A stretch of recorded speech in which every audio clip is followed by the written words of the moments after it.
ọba jagunjagun ní ààrẹ ó lójú ọba tó ju ààrẹ lọ nílẹ̀ Yorùbá ipò gbogbo ilẹ̀ Yorùbá rèé fún mi sọ ni mo jẹ́ lọ́tọ̀ Aláàfin ló fi mí síbẹ̀ ṣùgbọ́n ipò gbogbo ọba ilẹ̀ Yorùbá ni ipò tó gbọ́dọ̀ wúlò fún gbogbo ọba ilẹ̀ Yorùbá ni kí ni ká ti rí odidi ààrẹ kó wá lọ máa ṣe protest kó máa ti agáàsì ẹ̀ kó ti agáàsì ààrẹ kó máa ti wọ́n ṣe ń ti ọba Ògbóni tó dijọ́ kejì tó yóò padà tó pa òǹdà.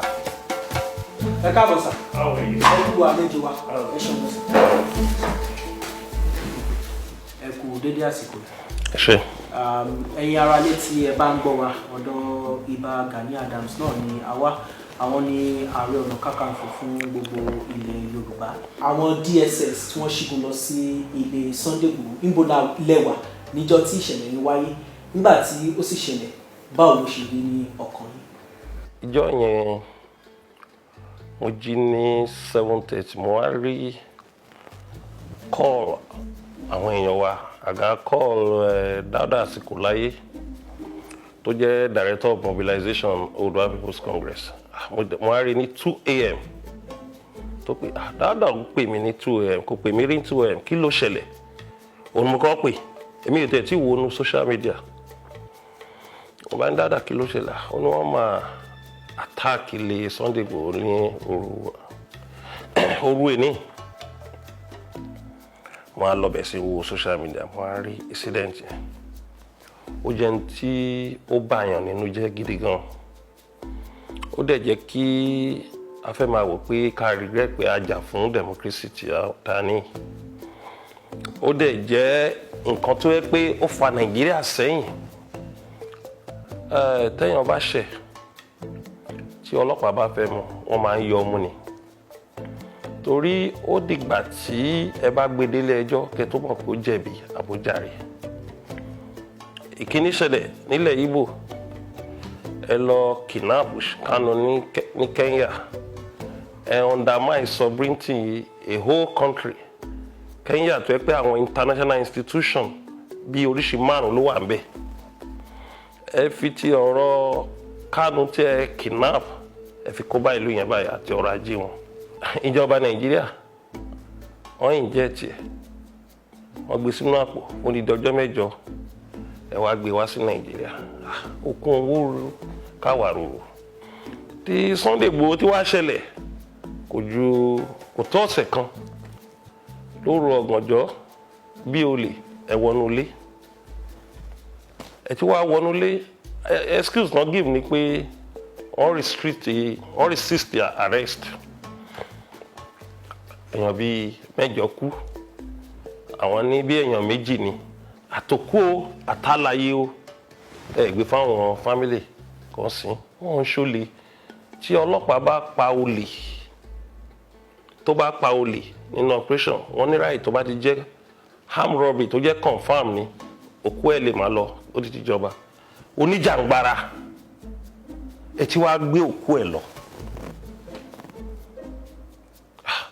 ń ṣe democracy tajà fún rèé o. Number 1 ni pé àwa gbogbo ọmọ Yorùbá abẹnú àtẹ̀lé wọ́n ṣe invade ilé Sunday Igboho yẹn ẹ má gbàgbé wípé bí ẹni tó náà ń jàjàngbara ṣe ń ṣe nǹkan làwọn agbófinró náà ń ṣe nǹkan o àwọn Yorùbá náà ni wọ́n lọ ń ṣe fún wọn o according to rumour tá a lè confam àwọn mẹ́ta tó tẹ̀lé àwọn babaláwo mẹ́ta ló tẹ̀lé DSS wá o sílé Sunday Igboho according to rumour o tèmi ò confam o tèrè mi ò parọ́ o wọ́n dẹ̀ ní ìgbà tó ń jáde tán ẹnìkan ti pè wọ́n lórí fún according to pé ẹ lọ kó àwọn ológbò nù ilé ẹ̀ definitely àwọn kan tó yí ká àwọn ló fún wọn ní information pa ara pé nǹkan tó fi ń ṣagbára nìyẹn so nǹkan agbára wà Ọlọ́run ń bẹ bíi tàtijọ́ àwa là sin bàbá bíi tàtijọ́. Lórí ọ̀rọ̀ tó ń lọ lọ́wọ́ ààrẹ Muhammadu Buhari sọ wípé bí wọ́n ti ṣe mú Nnamdi Kanu jẹ́ nǹkan tí ó dùn mọ́ àwọn pẹ̀lú iṣẹ́ tí àwọn agbófinró ṣe bẹ́ẹ̀ náà ni wọ́n sọ wípé ìkọlù tí àwọn DSS náà ṣe sí ilé Sunday Igboho pé nǹkan tí ó tẹ́ àwọn lọ́rùn kí kí ni nǹkan tí ẹ̀yin rò sí ọ̀rọ̀ tí ààrẹ Muhammadu Buhari sọ yìí? àìmọye mistake àbí àṣìṣe tí ààrẹ ti ṣe lẹ́nu ìgbà tó dórí oyè àwọn mistake yẹn ló dẹ̀ kó wá sí gbogbo wa látàwà yìí ṣe rí tí ìlú bá máa tòrò ọwọ́ olórí ló wà o tí ìlú bá máa lọ síwájú ọwọ́ olórí ló wà o tí ìlú bá máa ṣe àṣeyọrí ọwọ́ olórí ló wà o nígbà tí ààrẹ wá dórí oyè ní 2015 nǹkan tí a lọ ṣiṣẹ́ fún odidi oṣù mẹ́rin tí Nàìjíríà náwó lórí national confab recommendation pé bá ṣe máa sún ìlú ìsíwájú tó ń pè ní moving the nation forward nígbà tí ààrẹ máa ka broadcast yẹ ní October 1st 6 months lẹ́yìn ìgbà tó dórí oyè ó dórí oyè ní May 29 first national broadcast ẹ̀ lẹ́yìn inaugural speech ẹ̀ ó ní gbogbo nǹkan tá a ṣe fún odidi oṣù mẹ́rin yẹn tẹ́ pé gbogbo àwọn ọpọlọ Nàìjíríà ló kún bẹ̀ òun ò ní ìdí ẹ̀ òun fi pamọ́ sínú archive Nàìjíríà kò wúlò fóun tó bá yẹ pé ààrẹ ti lo kíní yẹn ni ní máa béèrè fún Oòduà Republic báyìí tó yẹ pé recommendation yẹn kò bá ti solve problem Nàìjíríà fún 60 to 70%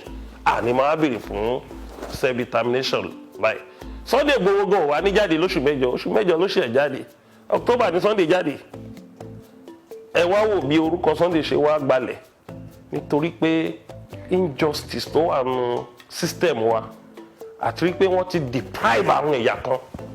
àti wípé àwọn ẹ̀yà kan ti believe pé tó jẹ́ ìyàwó náà wà nù ẹ̀ secure mọ́ àwọn ẹ̀yà máa gbélé pẹ̀lú hílà yìí lọ and lórí ọ̀rọ̀ self-determination yìí ẹ jẹ́ ká béèrè yàtọ̀ sí pé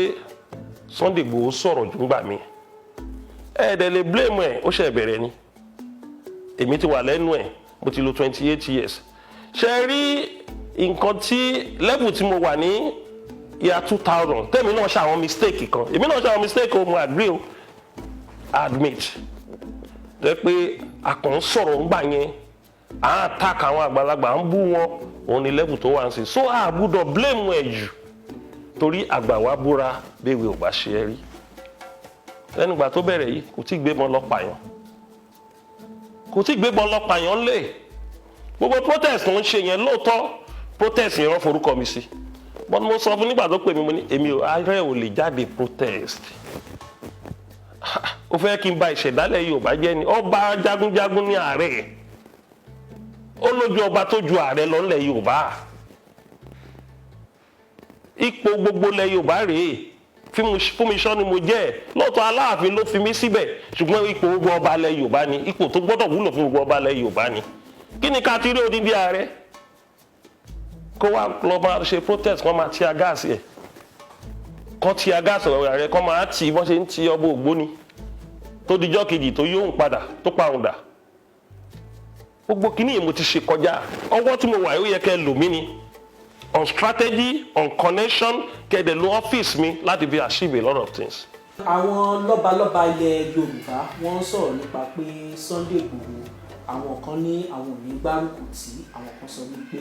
àwọn ò gbárùkù tì tẹ́ bá sọ̀rọ̀ sáwọn lọ́balọ́ba kí ni nǹkan tẹ́ sọ fún ọ tẹ́ bá sì sọ̀rọ̀ sí Sunday Igboho náà kí làárọ̀ wà ní sáwọn méjèèjì. ń ṣe gbogbo ọba ló against gbogbo ọba kọ́ ló against self-determination gbogbo ọba kọ́ ló against Oòduà Republic few I can tell you categorically mo ń bá wọn sọ̀rọ̀ lábẹ́lẹ̀ ṣùgbọ́n ọ̀rọ̀ ọba ó gbẹ̀gẹ́ o so àwọn ọba wa ń fi ọgbọ́n ṣe é ń ṣe gbogbo ọba ló against o yàtọ̀ sí Olúwo àti ọba Kúta lèmi sì rí o ètò tó bá ṣe kẹta kó jáde ká tí rí gbogbo nǹkan ló lákọọ́lẹ̀ Olúwo àti ọba Kúta lèmi sì rí tó against Oòduà Republic àti fẹ́ máa kà wọ́n fẹ́ máa kọ́lẹ̀ ọba míì tó máa ti jáde again tó against ọ̀rọ̀ self-determination and ká gbé lọ́nà méjì bí èmi ṣe mú o mi ò bínú sí ẹni tó bá ní devolution of power ló ń fẹ́ ara àjàlẹ̀ yín wà o nínú àwọn Yorùbá kan wà tẹ́ pé àwọn ògbà ti pé self-determination yẹn ti le jù pé kinní kan pé devolution of power kò sí nǹkan tó bá rí mẹ́ tẹ́yìn ọba ń wá nǹkan mẹ́wàá tó bá rí méje gbà kó sọpẹ́ but ìkọ́tẹ́ mi fẹ́ o self-determination lèmi fẹ́ o. but gẹ́gẹ́ bí nínú kanú àwọn olórí ńlẹ̀ Yorùbá tí àwọn kan ọ̀jọ̀gbọ́n kan bá sọ pé devolution of power làwọn fẹ́ kò sí nǹkan tó bá dé níbẹ̀ because devolution of power ó ti pọ̀ oríṣiríṣi èyí tẹ́mi ò fẹ́ nu devolution of power ni pé kò má sọ pé kò devolve power sí state oko ẹrú kan tí nìyẹn tọ́wọ́n máa devolve power kò jẹ́ region kò sí nǹkan tó bá dé níbẹ̀ but èyí tẹ́ ó dẹ́ mi lójú ni pé oko ẹrú ta máa fi bọ́ lóko ẹrú pátá ni pé kápín ṣe ní devolution of power yẹn oko ẹrú àbọ̀lá ṣe wà ṣé wọn pé self determination yìí ẹgbẹ́ kan ti kọ́kọ́ bẹ̀rẹ̀ ní 1984 Oòduà Youth Movement OPC náà wá bẹ́ẹ̀ ó gbé àgbè ní 1998 nígbà tá a rí pé Yorùbá ò tí ì fẹ́ gbà á drop ẹ̀ ní 2003 àwa realize pé ogun tó jà wájú nínú OPC gan Oòduà Republic tá à ń béèrè fún ni a drop ẹ̀ Professor Akintoye òun ló wá gbé padà o ìṣe Sunday Igboho Professor Akintoye ló gbé padà ní 2019 àwa náà dẹ ẹgbẹ́lẹ̀ Yorùbá One Voice ní abroad ní July 10 last year àwọn náà ń ṣiṣẹ́ wọn lọ on international way iṣẹ́ tí Yorùbá One Voice ń ṣe lọ́wọ́ ń sìn iṣẹ́ ọpọlọ iṣẹ́ connecting international community láti support self determination.